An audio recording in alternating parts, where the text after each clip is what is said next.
안녕하세요, 여러분. 일주일 동안 잘 지내셨나요? 네, 저도 덕분에 일주일 동안 또 잘 지냈습니다.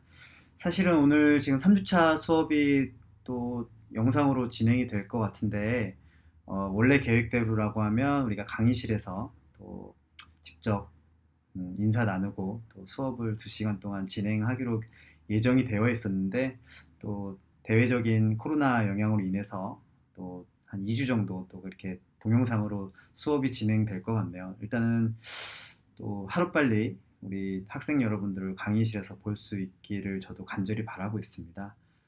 그래서 우리가 첫 주, 그 다음에 두 번째 주는 보통 우리가 선수 운동 관리와 처방이 무엇인지 대략적인 개념, 어떤 것들을 하게 되는지 이해, 그 다음에 우리가 선수 트레이너가 되기 위해서, 좋은 선수 트레이너가 되기 위해서 어떠한 직무 역량을 준비해야 되는지, 그리고 우리가 지식과 그 다음에 경험을 무장해서 선수들의 승리를 돕는 이러한 것들에 대한 자세와 태도, 이런 거에 대해서 좀 전반적으로 좀 쉽게 알려드렸는데, 3주차 오늘부터는 실질적으로 이제 교재에 나와 있는 내용, 그 다음에 이제 어떤 것들을 하게 되는지 실질적인 지식에 대한 습득 과정이 시작될 겁니다. 그래서 사실은 또 수업 시간에 강의실에서 한 2시간 정도 여러분들과 직접 호흡하고 즉각적인 제가 질문을 하고 즉각적인 대답을 받고 즉각적인 피드백을 통해서 조금 알찬 수업을 계획하고 하고 싶었는데, 또 제가 영상으로 또 일방적으로 또 이렇게 제 얘기만 전달되게 돼서 조금 아쉬운 점이 있습니다. 그리고 오늘부터 사실은 좀 시간이 조금 아쉽습니다. 2시간 동안 여러 가지 내용들, 그리고 교재에 나와 있는 내용들, 실제 현장에서 이것들이 어떻게 풀고 가는지, 어떤 거를 어떻게 해야 되는지에 대해서 조금 자세히 안내를 하게 되면 굉장히 여러분들한테 도움이 많이 될 것 같은데, 동영상 우리가 2시간이 아니라 30분 정도의 짧은 동영상으로 함축하다 보니까 굉장히 내용이 제한될 수밖에 없고 간략해질 수밖에 없을 것 같습니다. 하지만 우리가 수업 시간을 통해서 또 다음에 강의실에서 뵙게 되면 동영상에서 다루지 못했던 내용들에 대해서 좀 자세히 저희가 안내를 할 수 있도록 또 교육을 할 수 있도록 저희가 최대한 신경을 쓸 것이며, 혹시나 중간엔이라도 또 궁금한 점이나 아쉬운 점이 있으면 언제든지 메일을 통해서 바로 저한테 연락을 주시면 그거에 대해서 최대한 저희가 안내를 해드리도록 하겠습니다. 자, 수업을 시작해 보도록 하겠습니다. 자, 이번 주 학습 목표입니다. 발과 발목 관절의 스포츠 손상 및 처방에 대해서 수업을 진행해 보도록 하겠습니다. 아마 이제 강의 계획서의 다음 시간에는 이제 무릎 관절에 대해서 이제 공부를 할 건데, 일단 오늘은 발과 발목 관절의 스포츠 손상 및 처방에 대해서 공부를 해 보도록 하겠습니다. 그래서 손상 기전 및 원리 이해, 자, 우리가 발목 관절이 어떻게 이제 생겼으며 어떤 것들을 구조로 이루어져 있고 그다음에 어떻게 손상을 당하는지 이제 그 기전에 대해서 좀 이해할 필요가 있고 원리에 대해서도 알아볼 필요가 있습니다. 그다음에 이제 현장에서의 응급 조치, 그다음에 이제 부상 관리를 어떻게 해야 되는지, 어떤 처방을 내려야 되는지에 대해서 좀 수업을 진행할 예정이었으나, 이게 시간이 30분밖에 안 되다 보니까 꼭 필요한 내용만 좀 전달해 드리도록 하겠습니다. 그리고 평상시보다 지금 화면 구조나 아마도 이제 제 카메라 각도나 이런 것들이 조금은 제한이 있는 것 같아요. 좀 다른 것 같아요. 평상시에는 제가 사용하는 그 PC 데스크탑을 이용해서 촬영을 했었는데, 오늘은 중간중간에 제가 사용하고 있는 어플을 통해서 우리가 관절이 어떻게 생겼는지 단면적으로 보는 게 아니라 그림으로 보는 게 아니라 좀 입체적으로 설명을 드리기 위해서 제가 노트북을 사용해서 지금 화면을 녹화하고 있습니다. 어, 제가 이 노트북으로는 화면 영상 촬영을 처음 해봐서 중간중간 아마 조작이나 이런 게 굉장히 좀 어색할 거고 시간 딜레이가 있을 것 같기도 한데, 그러한 점 쾌적하지 않은 상황 좀 이해 부탁드리도록 하겠습니다. 수업을 한번 진행해 보도록 할게요. 시작. 일단은 우리가 공부함에 있어서 큰 그림을 먼저, 큰 개념에 대해서, 핵심 개념에 대해서 좀 설명을 드릴 건데, 이 개념을 우리가 꼭 알고 숙지하고 공부를 하면 훨씬 더 도움이 될 것 같습니다. 우리 브레인의 특성상 어떠한 우리가 운동을 할 때도 마찬가지고 공부를 할 때도 마찬가지고 내가 이 운동을, 이 공부를 왜 하는지, 어떻게 실제로 나한테 적용이 되는지를 알고 시작하는 것과 모르고 시작하는 것과의 결과 차이는 굉장히 크다고 얘기를 합니다. 그래서 우리가 공부할 때도 그냥 공부하는 것이 아니라 이것을 내가 왜 배우고 어떻게 배우고 또 실제로 어떻게 연결시키고 어떻게 적용할 것인지, 그다음에 이거를 잘 적용했을 때 어떠한 결과가 있을 것인지, 잘 적용 못했을 때 어떠한 결과가 있을 것인지에 대한 큰 그림을 머릿속에 각인시키고 공부를 하면 굉장히 도움이 되실 것 같아요. 그래서 그거에 대해서 좀 간단하게 설명을 드릴 겁니다. 자, 오늘 이제 시작할 내용이 우리가 과연 뭘 배울 것인가를 설명을 드리면 몸의 원리를 배우는 것입니다. 몸의 원리를 익히고 그 다음에 몸의 원리를 따를 것입니다.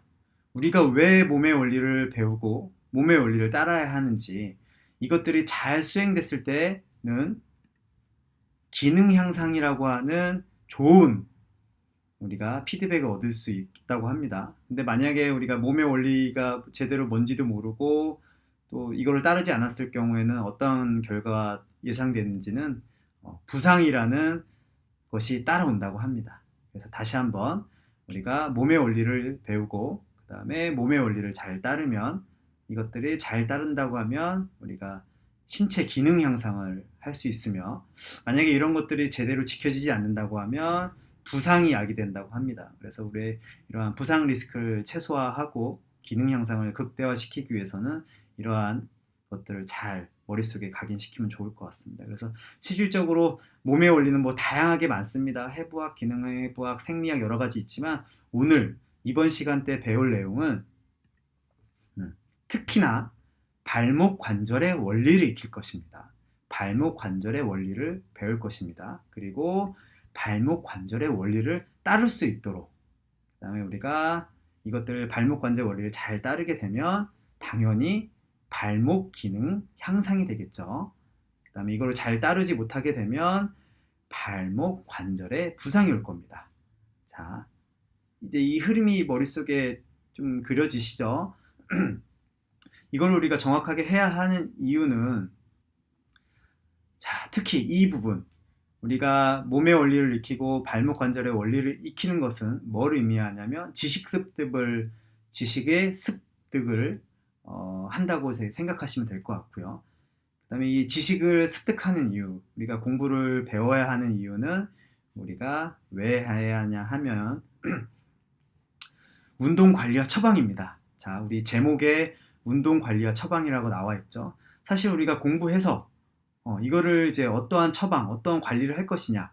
그래서 우리가 관리하고 처방한 것이 잘 됐을 때는 기능 향상이 될 것이며 잘 안 됐을 때는 부상이 온다고 얘기를 합니다. 그래서 이것 때문에 우리가 지금 배운 거니까 수업 시간에 이제 이번 시간은 발목 관절이지만 다음 시간엔 무릎 관절, 뭐 어깨 관절 이런 것들에 대해서 우리가 지금 이것 때문에 이렇게 하는 거구나라고 머릿속에 잘 큰 틀을 각인시켜 놓으면 공부할 때도 훨씬 더 도움이 될 것이며, 그 다음에 이제 공부할 때 이게 지금 이 원리가 나중에 어떻게 이거를 이 원리를 따라서 내가 처방을 내리면 되겠구나, 관리를 하면 되겠구나, 이게 잘 돼야 기능 향상이 되겠구나, 이게 잘 안 되면 부상이 오는구나 라고 잘 머릿속에 그려주시면 좋을 것 같습니다. 그래서 운동 관리와 처방, 이것들을 몸의 원리를, 예를 들어서 발목 관절의 원리를 우리가 선수들한테 적용하면 선수 운동 관리가 처방이 될 것이며, 일반인들한테 적용을 하면 일반인들의 관리, 운동 관리가 처방이 될 것이고, 또 이제 수술 환자들한테 적용하면 수술 이제 환자의 운동 관리가 처방이 될 것입니다. 그러니까 이거는 큰 틀에서 이걸 딱 머릿속에 그려두면 공부하실 때 굉장히 도움이 되실 것 같습니다. 자, 그럼 실질적으로 이제 발목 관절에 대해서 한번 들어가 보겠습니다. 보통 이제 발목 관절의 구조는 뼈, 본, 그 다음에 인대, 리가멘트. 자, 이거는 보통 우리가 표현을 리가멘트라고 하기도 하고, 우리가 표시할 때는 이렇게 LIG라고 점을 찍고 이렇게 표시를 합니다. 이런 것도 우리가 병원 또는 이제 의사 선생님들과 의사소통을 할 때 보통 이제 환자분들이 수술 기록지를 갖고 오게 되면 이런 약어로 사용되는 경우가 정말 많아요. 그러니까 꼭 숙지를 해주시면 좋을 것 같습니다. 그 다음에 이 발목 관절을 이루고 있는 근육들은 어떻게 될 것인지, 그 다음에 이것들을 뼈, 인대, 근육, 뭐 때로는 이 사이에 관절 연골이 들어갈 수도 있을 거고, 무릎 관절에서는 뭐 바늘살 연골 같은 중간에 이제 쿠션 역할을 해주는 그런 구조물들도 포함되어 있을 거고요. 그런 것들 통틀어서 이제 관절, 조인트라고 표현하기도 합니다. 그래서 보게 되면 이렇게 구조가 되어 있고요. 이런 것들이 있습니다. 그다음에 기능, 이제 과연 이런 구조물들이 어떤 기능을 하는지, 어떤 모션을 만들어내는지에 대해서도 설명을 하도록 하겠습니다. 보통 우리가 돌시플렉션, 약어로는 DF라고 대문자로 쓰기도 합니다. 그리고 족저 굴곡, 플란타 플렉션, 약어로는 PF. 그다음에 4번, 인버전, 약어로는 대문자 IV. 2버전, 대문자로는 EV라고, 뭐 이거는 2버전이라고 발음하시는 분도 있고 에버전이라고 발음하시는 분도 있습니다. 그래서 뭐 그건 정답은 뭐 크게 정해져 있지 않으니까 또 학생분들이 사용하기 편한 대로 하시면 될 것 같고요. 마찬가지로 얘도 우리가 이런 식으로 하는데, 자, 우리가 좀 더 입체적으로 공부를 하기 위해서 좀 제가 아까 말씀드린 대로 해부학 어플을 통해서 또 한번 보도록 하겠습니다. 자,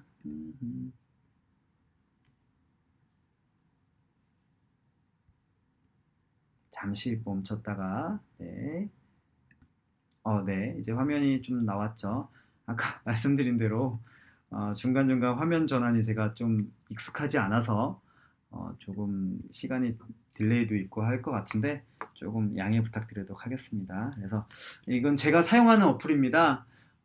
우리가 또 교재 또는 책에서 좀 흑백 또는 단면으로 보통 우리가 공부를 많이 하고 있는데, 우리 신체는 레이어, 겹겹으로 좀 구성이 되어 있기 때문에 단면으로 보기에는 굉장히 또 제한이 있고요. 그래서 우리가 이런 입체적 3D 모션으로 공부하는 것이 굉장히 도움이 될 것 같아요. 그래서 실제로 제가 이 어플은 뭐 노트북에도 깔려 있지만 제 핸드폰, 그리고 이제 태블릿 PC, 아이패드 같은 곳에 깔려 있어서 제가 공부할 때도 사용하고 또 고객님들한테 설명할 때도 또 사용하는데 굉장히 유용합니다. 얘는 뭐 무료 어플도 잘 나와 있는 게 있고, 저는 이제 저렴한 가격에 이렇게 유료 어플을 사용하고 있는데, 보통 우리가 신체 보는 것처럼 이런 뼈 구조물로 해서 이렇게 구성되어 있습니다. 그 중에서 우리는 오늘 발목 관절을 볼 거기 때문에 발목 관절 위주로 설명을 드리겠습니다. 자, 우리가 보통 발목 관절이라고 하면 무릎 관절의 아래에 구성되어 있는 이 파트를 우리가 얘기를 합니다. 그래서 이거 좀 더 확대해 볼게요. 그래서 뼈는 크게 뭐 3가지 뼈로 구성이 되어 있다고 얘기를 하죠. 그래서 볼게요. 좀 더 확대. 조작이, 네, 저기입니다. 자, 굉장히 입체적이죠. 그래서 뼈를 전면에서 봤을 땐 이런 모습, 측면으로 봤을 땐 이런 모습, 후면에서 봤을 때 이런 모습, 안쪽에서 봤을 때 이런 모습. 그래서 굉장히 좀 입체적으로 볼 수 있기 때문에 공부하실 때 도움이 많이 되실 것 같아요. 그래서 학생분들도 아마 조금 핸드폰이나 노트북이나 이런 걸 깔아놓고, 뭐 아이패드 있으면 거기에 깔아놓고 하시면 굉장히 도움이 될 것 같고요. 보통 우리가 티비아라고 표현하죠. 경골. 네. 그러니까 크게는 이 경골, 하태라고 표현하죠. 하태를 구성하는 뼈는 이제 경골 이렇게 하기도 하고, 얘는 조금 줄여볼게요. 이렇게. 그래서 그 옆에 있는 거는 비골. 자, 경골은 보통 티비아라고 저희가 많이 발음을 합니다. 그 다음에 경골은 피뷸라라고 표현하기도 하고요. 이거를 이제 하체를 우리가 중심을 지지해주는 큰 뼈라고 보시면 되고요. 그 다음에 가장 큰 녀석 중에 하나가 이렇게 탈루스라고 하는 이 거골인 것 같아요. 제가 한글 표현이 좀 익숙하지 않은데 이 탈루스라고 하는 이 거골로 표현을 됩니다. 그래서 이 3가지 뼈, 그 다음에 이 아래쪽에 있는 뭐 종골인 것 같아요. 칼카네우스라고 저희가 표현하기도 하는데 이 종골도 있고, 중간에 이렇게 큐보이드, 네비큘라 뭐 이런 여러 가지 것들이 있습니다.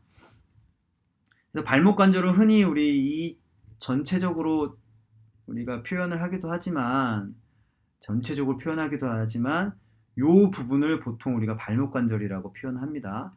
그리고 또 여기 보면 이 종골 밑에도 이게 뼈와 뼈로 이루어졌죠. 얘도 중요한 관절로 표현하기도 합니다. 그래서 우리가 어,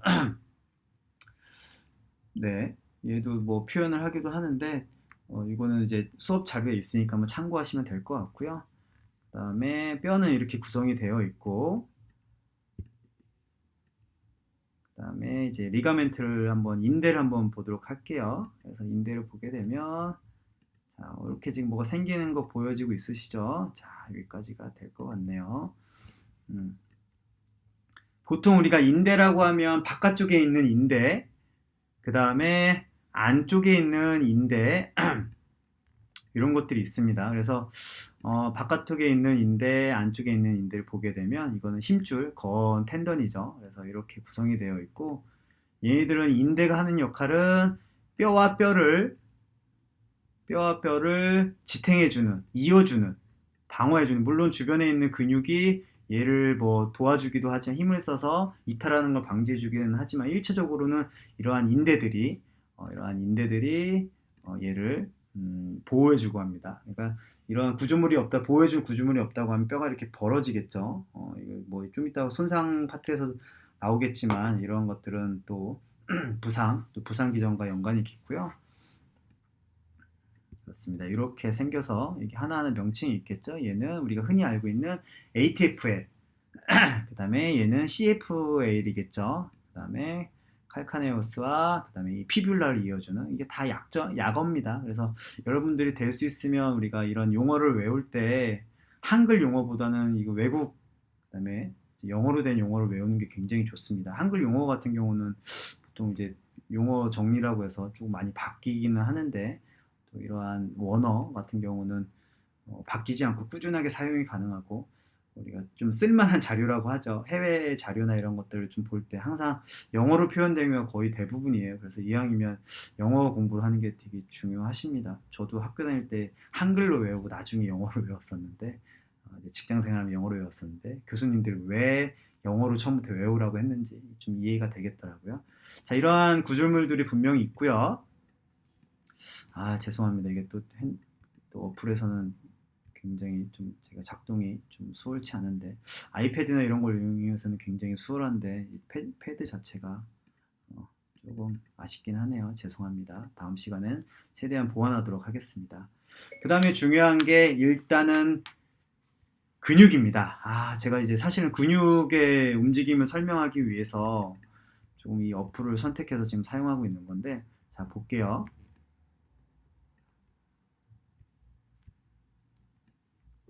자, 아까 제가 설명드렸다시피 우리 인체 구조는 이렇게 다양하게 있다고 보시면 됩니다. 그래서 자, 오케이.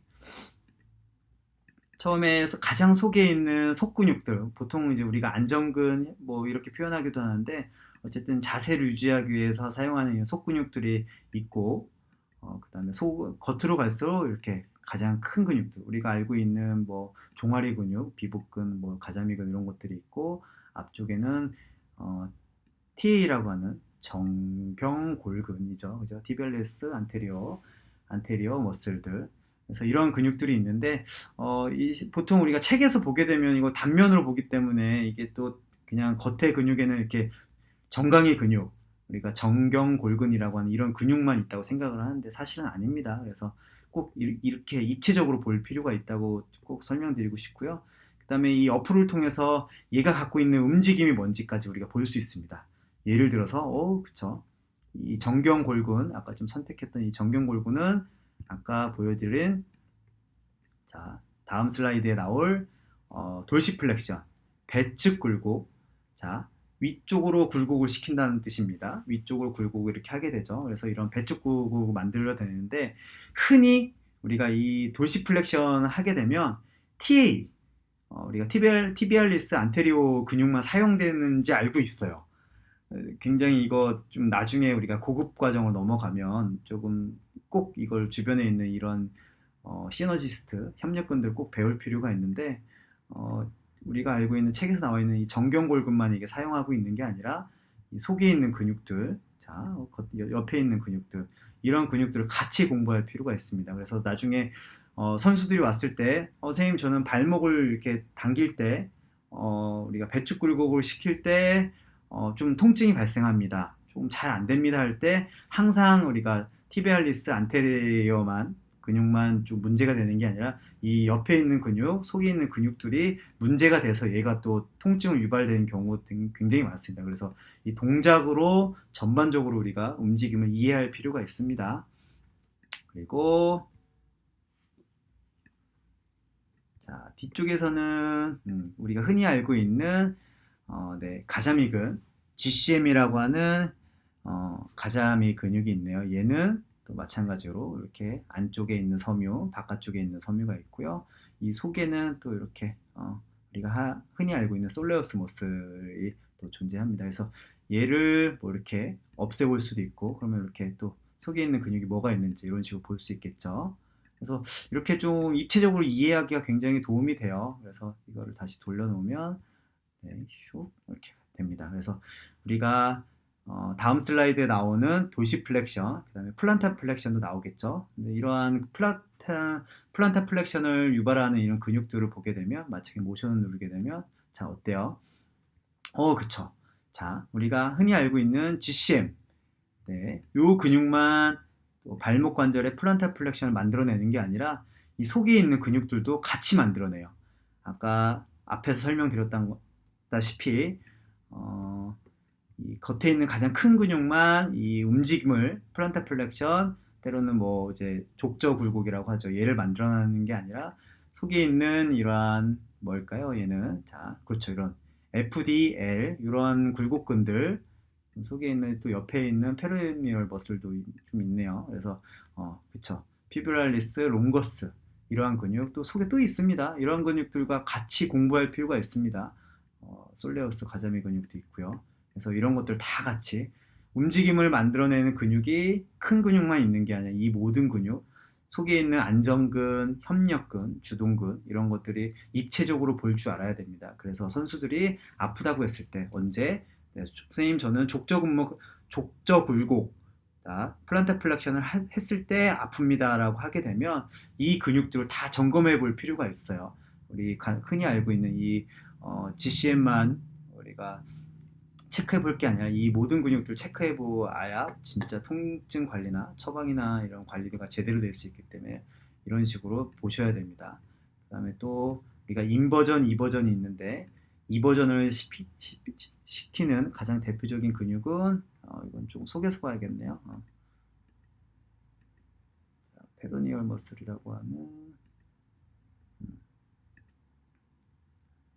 자, 이거는 바깥에 있는 근육이고요.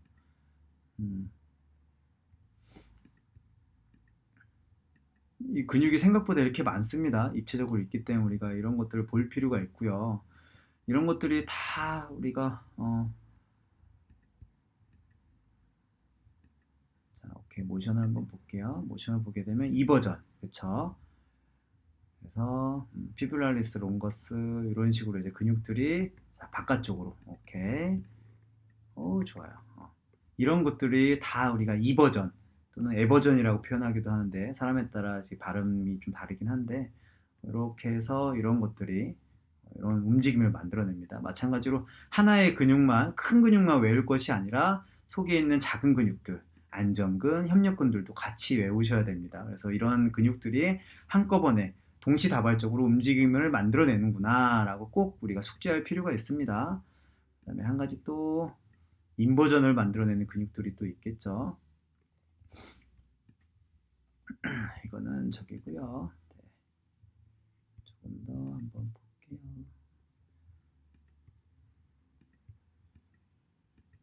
자, 이러한 속에 있는 근육들이 안쪽에 있는 근육들이 우리가 인버전을 만들어내는 플란타 플렉션 이런 것도 만들어내기도 하네요.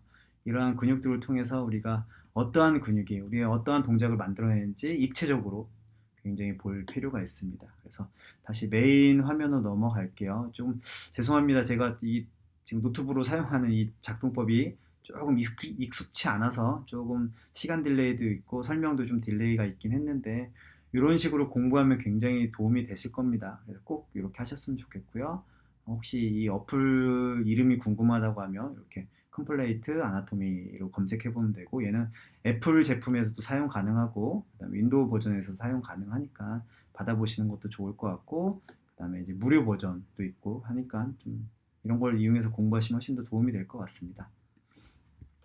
자, 그래서 우리가 어플을 통해서 봤던 것처럼 뼈는 피뷸라, 티비아, 그다음에 탈루스 이런 것들 구성이 되어 있고, 전체 우리가 앵클 조인트도 있지만 이렇게 중간중간 작은 이름도 있습니다. 그래서 임페리얼, 티비오, 피뷸라 조인트, 아래쪽에 있는 임페리어가 아래쪽이란 뜻입니다. 아래쪽에 있는 티비오와 피뷸라를 이어주는 이 관절이라고 표현합니다.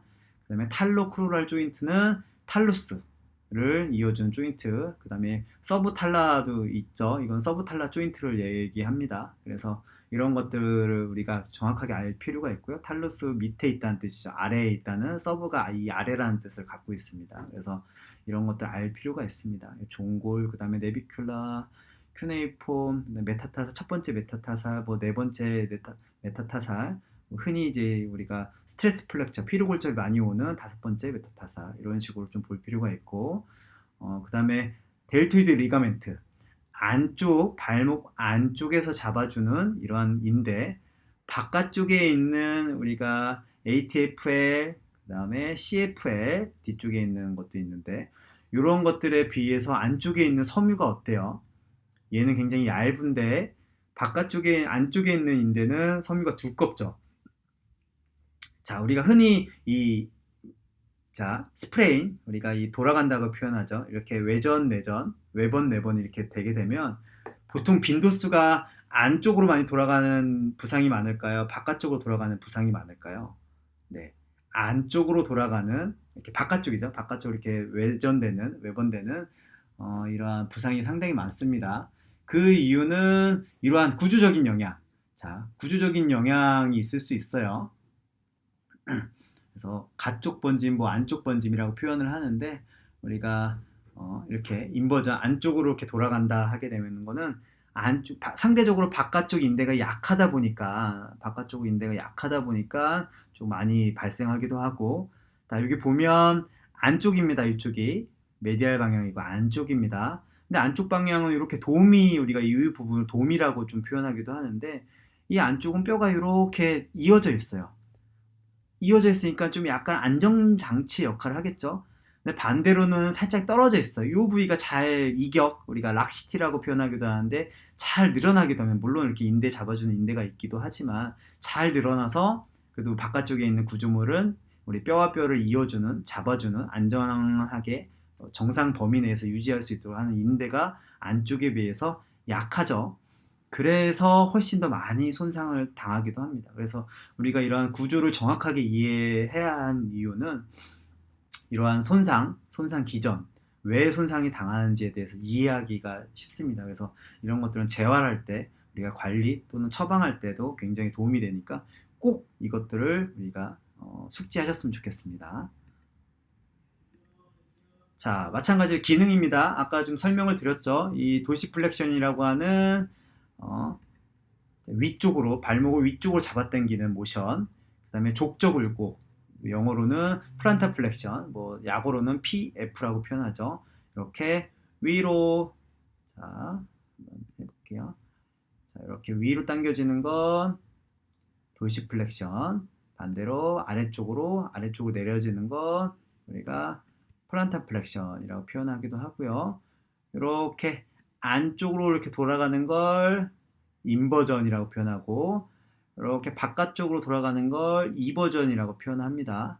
단순하게 우리가 크게 이제 네 가지 모션 정도만 우리가 이해하고 있고 알려져 있는데, 사실은 이 또한 이제 복합적인 동작에 의해서 에비덕션, 그 다음에 어덕션, 이 모션과 라테랄 로테이션, 인터럴 로테이션 합쳐져서 인버전, 이버전이 또 발생하기도 합니다. 그래서 이런 것들 좀 입체적으로 우리가 단순하게 책에 나와 있는 단순한 모션뿐만 아니라 이런 것들에 대해서 우리가 입체적으로 공부할 필요가 있다고 보시면 될 것 같고요. 죄송합니다. 그래서 이것만 명확하게 알아도 우리가 왜 손상이 발생하는지, 손상 기전이나 이런 것들을 좀 이해할 수 있습니다. 그래서 넘어가고 이렇게 넘어가고.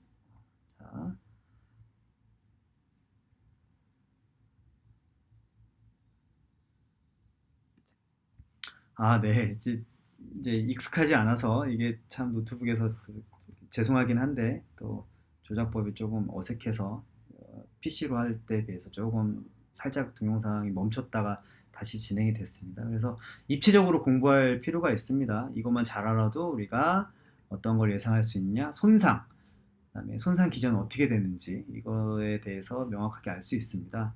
자, 보통 손상이라고 하면 급성 손상, 갑자기 다친 경우, 그 다음에 과사용, 많이 써거나 아니면 반복적인 손상에 의해서 손상을 당하는 경우가 있습니다. 보통 급성 손상이라고 하는 아큐트 인저리라고 표현을 합니다. 인저리의 약자는 이렇게 많이 써요. 아까 말씀드렸다시피 우리가 병원 또는 의사 선생님들과 의사소통을 할 때 이런 약어를 많이 사용하기 때문에 이런 거에 대해 숙지해 둘 필요가 있다고 하시고요. 꼭 필요합니다.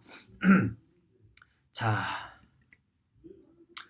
보통 가장 흔한 손상 중에 하나가 발목 인대 염자, 인버전 스프레인 또는 이제 바깥쪽으로 돌아가게 되면 에버전 스프레인이라고 표현을 많이 하는데, 얘는 정도에 따라서 그레이드 1, 그레이드 2, 그레이드 3 이렇게 되기도 합니다. 보시면 이게 노멀한 상태에 섬유가 굉장히 잘 있죠. 그 다음에 그레이드 1 같은 경우는 살짝 섬유에 약간 느슨함이 발생한 상태, 그 다음에 그레이드 2는 그레이드 2 같은 경우는 약간의 결손이 발생한 상태, 완전히 끊어진 상태는 그레이드 3라고 저희가 표현하기도 합니다. 그래서 이 정도에 따라서 보통 1도 정도 되면 무조건 수술하지 않습니다. 1도 정도, 1도나 2도 정도 되면 부분적으로 우리가 수술이 아니라 보존적 치료를 하기도 하는데, 이제 이거에 대해서 우리가 명확히 알고 있을 필요가 있고, 그 다음에 그레이드 3 같은 경우는 축구 선수를 기준으로 했을 때 우리가 ATFL이나 CFL이 하나 또는 두 개 다 끊어진 선수가 많아요. 근데 무조건 끊어졌다고 해서 수술을 하는 게 아니라 이제 뭐 추가적인 기능이나 이런 것들을 체크해서, 예를 들어서 발목의 느슨함, 락시티가 심하다, 불안정성이 심하다 하는 경우는 또 이제 수술하기도 하고, 끊어지긴 했지만 불안감도 살짝 있지만 통증이 없다, 그랬을 때는 뭐 무조건 수술하는 게 아니라 재활 운동을 통해서 주변에 있는 이제 인대는 끊어졌지만 주변에 있는 이제 근육들을 강화시켜서 이런 것들이 기능적으로 최대한 유지될 수 있도록, 향상될 수 있도록 해서 수술을 안 하는 경우도 있어요. 그래서 네, 무조건 수술하는 건 아니다. 그래서 우리가 재활을 잘 시키면 또 인대 이런 구조물들이 손상 당하더라도 재활을 잘 시키고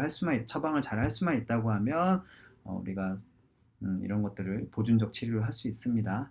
그 다음에 경골, 비골, 골절, 보통 플렉처라고 표현하기도 하고, 그 다음에 약어로는 대문자 F, 소문자 X하고 점을 꼭 찍어야 됩니다. 이런 약어들이 굉장히 중요하기 때문에. 그래서 경골이 이렇게 끊어지기도 하고, 이렇게 끊어지기도 하고, 이렇게 복합적으로 끊어지기도 합니다. 그래서 이렇게 또 이제 비골, 피블라에서 부러지는 경우 당연히 피블라 프랙처라고 얘기를 하겠죠. 이러한 손상이 있습니다. 그 다음에 또 다음에는 아킬레스건 파열. 아킬레스건 파열도 이제 만성 통증에서도 나오겠지만, 근육이 처음부터 손상되는 게 아니라 처음엔 노멀했다가 정상적이었다가 좀 여러 가지 자극이나 이런 게 반복이 돼서 좀 초반에는 이제 아킬레스 건염이 발생하고, 이런 것들을 조금 지나가다가 주변에 뭐 건병증이라고 표현하기도 하는데, 이 주변에 계속 염증을 유발해서 섬유 자체가 조금 좀 안 좋아지겠죠. 약간의 아까 위에서 말씀드린 것처럼 좀 섬유 자체가 탄력이 좋아야 되는데 푸석푸석해지기도 하고, 좀 때로는 약간의 결손이 생기기도 하고, 그러다가 이렇게 완전 파열로 되기도 합니다. 그 다음에 때로는 박리성 골연골, 이 관절 연골 사이에 이렇게 있어야 할 이 연골이 떨어져 나와서 이게 박리됐다, 떨어져 나왔다고 하는 경우도 있습니다. 그래서 이러한 것들도 굉장히 내가 잘 알고 있는 게 중요하고, 병원에 선수들을 데리고 가게 되면 또 이제 의사 선생님이 뭐 스프레인입니다, 플렉처입니다, 럽처입니다, 뭐 염증입니다, 또 아킬레스 건염입니다, 족저근막염입니다, 뭐 이건 OCD, 오스테오콘드라티스라고 하기도 하니까, 이거를 진단명을 받았을 때 정확하게 내가 이해하고 있어야 그 다음에 이거에 대한 처방, 관리를 할 수 있기 때문에, 그리고 또 이러한 것에 따라 진단명에 따라 우리가 처방, 관리가 또 달라집니다. 또 재활 프로토콜이 달라지기 때문에 이런 걸 좀 이해할 필요가 있고요. 치료는 앞에서 간단하게 설명드린 대로 병원 치료, 이제 보존적 치료와 수술적 치료를 하게 됩니다. 무조건 뭐 다쳤다고 해서 수술하는 것이 아니라 또 상태에 따라서 우리가 컨저베이션 TX, 이거는 트리트먼트의 약자입니다. 치료의 약자 T, 대문자 T, 그다음 소문자 X. 그래서 이러한 치료를 하게 되는데, 병원 치료는 보통 PT라고 하면 우리가 운동하는 게 아니라 물리치료를 의미합니다. 피지컬 테라피를 의미하는 물리치료. 그 다음에 인젝션, 주사치료, PDRN, PRP, 뭐 프롤로 여러 가지 종류가 있는데, 뭐 이렇게 주사치료가 있고, 염증을 조절하기 위해서. 그 다음에 ESWT라고 하는 충격파 치료, 뭐 염증을 유발하기도 하고 굳어있는 관절을 조금 순간적으로 부드럽게 하기도 하고, 이런 좀 여러 가지 좀 효과가 있는 이런 치료들을 많이 하게 되고요. 그 다음에 우리가 보통 트레이너들이 많이 하는 이 재활 운동을 보시면 될 것 같습니다. 자, 발목과 관련된 수술도 좀 여러 가지 종류가 있습니다. 보시면 이 리페어라고 하는 봉합 수술. 리페어는 꼬맨다는 의미가 있습니다. 그래서 꼬매는 수술. 그래서 발목이 스프레인이 났을 때 지금 흔히 하는 게 MBO라고 하는 모디파이 브로스트롬이라고 하는 이런 수술이 좀 일반적으로 많이 하기도 하고요. 아킬레스건이 완전 파열됐을 때 아킬레스 이제 리페어 수술, 봉합 수술을 하게 됩니다. 그다음에 앞에서 또 비골이나 티비아나 피불라가 골절이 됐을 때 그걸 이제 어떻게 할 것이냐. 보통 뼈가 골절이 돼서 이쁘게 뼈가 이렇게 살짝만 금이 가거나 부러졌으면은 보존적으로 기부스나 뭐 캐스트라고 하는 기부스나 그다음에 브레이스라고 하는 보조기를 잘 착용해서 보호해주게 되면 뼈가 잘 붙는다고 하는데, 또 심한 경우에는 사실 핀 고정 수술을 해야 돼요. 뼈가 더 이상 움직이지 않도록 안에 철심 이런 걸 박아서 고정을 하게 됩니다. 이거를 또 오픈 리덕션, 자, 그 이제 수술 부위, 그 손상 부위를 크게 열어서 그걸 이제 정복하고 안쪽에다가 고정을 한다는 ORIF, 보통 ORIF라고 많이 합니다. 이 수술을 하게 되고요. 그 다음에 아까 이제 박리성 연골염 있었죠, OCD. 그거 같은 경우는 해결 방법이 수술을 무조건 해야 됩니다. 떨어진 부위가 크다고 하면 거의 수술을 하는데, 얘 같은 경우는 뼈에 손상이, 관절 연골에 손상이 있다 보니까 어떻게 하냐면 이제 떨어진 부분을 도려내고 오려내고 깔끔하게 정리를 하고 그 뼈에다 구멍을 냅니다. 그 구멍을 내서 그 뼈에서 나오는 피, 그다음에 그 안에서 나오는 골진 이런 걸 통해서 재생이 힐링이 될 수 있도록 좀 유도를 하는데, 자, 이게 보시면 MBO, 모디파이드 브로스톰이라고 하는 수술명. 그래서 보통 이 끊어진 인대를 이렇게 꼬맵니다. 봉합을 하게 되죠. 때로는 이렇게 뭐 이렇게 봉합실을 넣어서 또 하기도 하고, 여러 가지 테크닉이 조금씩 다르긴 합니다. 이런 것들이 있고, 이 앞쪽에 있는 지지대, 얇은 끈, 뭐 스카치 테이프라고 보시면 돼요. 요 속으로 이렇게 굉장히 많은 힘줄들이 지나가는데 걔네가 벗어나지 않도록 안전띠, 끈, 뭐 지지대라고 표현하는데, 이런 것 구조물들을 얘만 꼬매면 약하다, 조금 느슨하다 해서 요거를 요렇게 끌어다가, 이것처럼 끌어다가 같이 고정을 시킵니다. 이게 이제 모디파이드 브로스톰이라고 하는 수술명인데, MBO라고 하는 수술명인데, 이런 걸 알 필요가 있어요. 분명히 알아두셔야 되고요.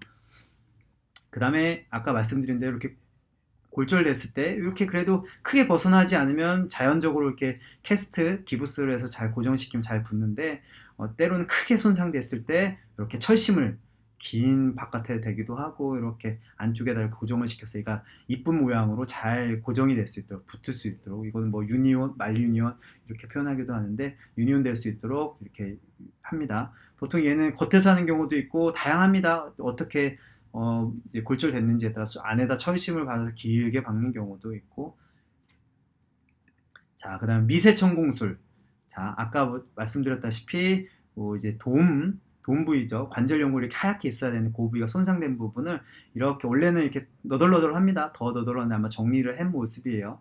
그래서 이렇게 정리를 하고 여기다 이러한 드릴을 이용해서 뼈에, 이게 뼈입니다. 이건 연골, 뼈.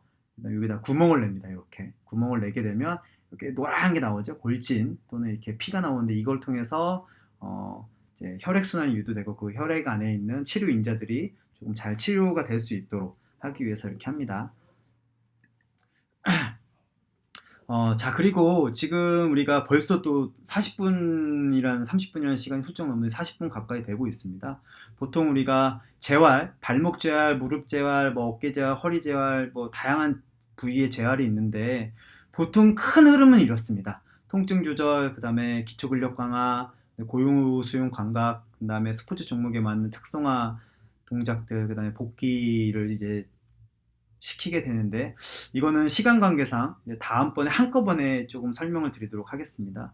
그래서 이건 좀 한꺼번에 설명을 드릴 거고, 그 다음에 우리가 이제 운동 관리와 처방이라고 하면 무조건 다친 선수들만 오는 게 아니라 충분히 괜찮지만 컨디셔닝이라고 해서 좀 더 기능 향상, 퍼포먼스 향상을 위해서 하는 것들도 있습니다. 이것도 다음 시간에, 뭐 다음에 한꺼번에 좀 할 예정입니다. 그래서 보통 스피드 드릴, 그다음에 어빌리티 드릴, 그다음에 피크니스 드릴이라고 해서, 드릴은 뭐 기술을 뜻합니다. 이런 기술 훈련을 뜻하는데, 콕에 이런 것들을 향상시키기 위해서 우리가 이런 것들 컨디셔닝 프로그램을 진행하기도 합니다.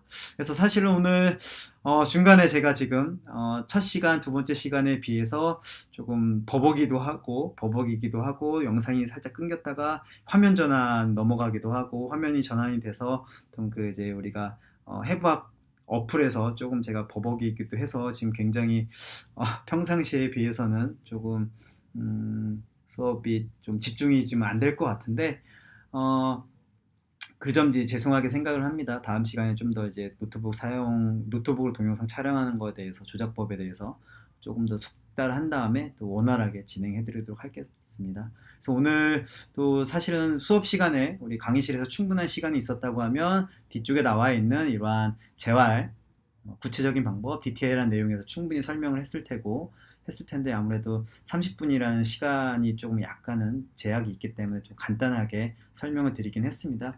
그래도 여러분들이 꼭 아셔야 할 내용은, 자, 우리가 구조가 어떻게 되는지, 그 다음에 기능이 어떻게 되는지 정도만 해부학 어플이나 이런 것을 명확하게 내가 알고 있다고 하면, 사실은 이 손상이라는 거는 과도한 정상 관절 가동 범위에서 벗어나면 손상 당하는 겁니다. 당연히 벗어날 수밖에 없겠죠. 과도한 스트레스니까.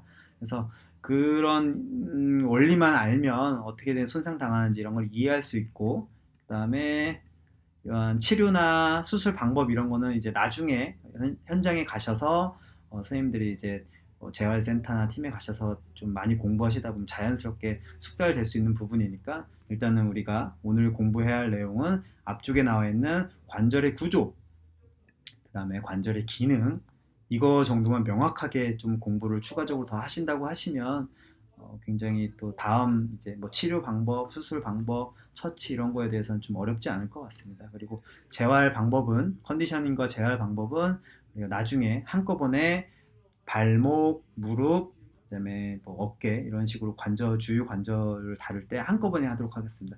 거의 패턴이 비슷합니다. 거의 패턴이 비슷하기 때문에 나중에 한꺼번에 해도 충분히 할 수 있기 때문에 그렇게 진행을 하도록 할 거고요.